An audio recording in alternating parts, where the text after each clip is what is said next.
இப்பொழுது 8ஆம் ஆண்டில் நின்று கொண்டிருக்கிறோம். நாம் வளர்த்த அந்த குழந்தைக்கு 8 வயதாகிவிட்டது. நாம் வளர்த்த குழந்தை இது. இந்த வருடம் நமது குரல் பாராளுமன்றத்தில் ஒலிக்கப் போகிறது. அடுத்த வருடம் உங்கள் குரல் சட்டமன்றத்தில் ஒலிக்கப் போகிறது. அதற்கு கட்டியம் கூறும் விழாதான் இது.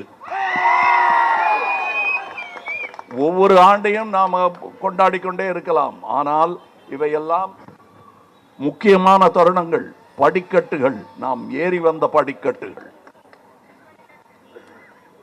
மையத்தில் மாணவர்கள் இணைந்து கொண்டிருக்கிறார்கள்.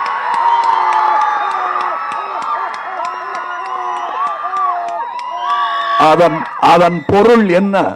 மாணவர்கள் நம்முடன் இணைந்து விட்டால்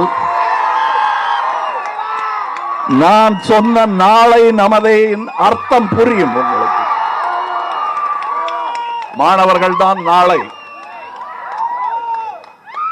அவங்களுக்கு என்னென்ன இஷ்டமோ அதையெல்லாம் கத்துக் கொடுக்க வேண்டுமே தவிர, நான் சொன்னதை நீ கத்துக்கலன்னா உனக்கு கை செலவுக்கு காசு கொடுக்க மாட்டேன்னு சொல்ற ஒரு அரசு எந்த நிலைக்கு தள்ளப்படும் என்பதை சரித்திரம் சொல்லும்.